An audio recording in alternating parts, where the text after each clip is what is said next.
So we are going to derive now the formula for the common ratio.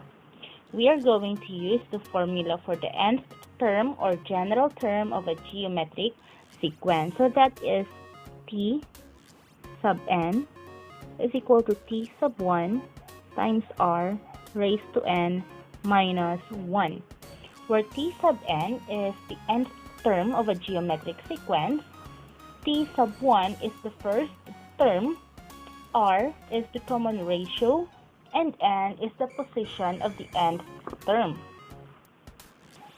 So we are going to transpose first t sub 1.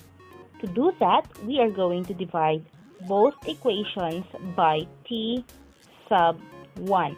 It's because the operation between t sub 1 and the common ratio is multiplication. So that is why we are going to divide.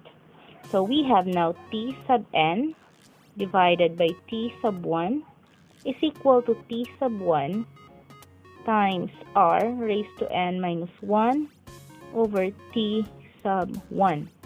And then we are going to cancel the t sub 1. So we have now t sub n over t sub 1 is equal to r raised to n minus 1. So we still have the exponent here. So what is the opposite of a power? Yes, okay, the opposite of a power is the root.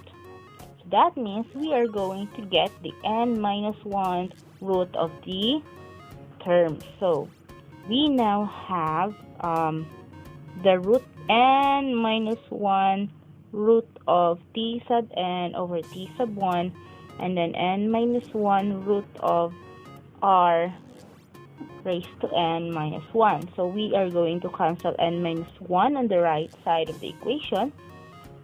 So we have now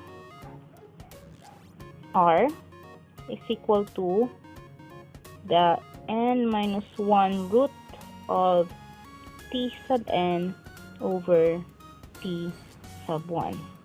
So we have now the formula for the common ratio.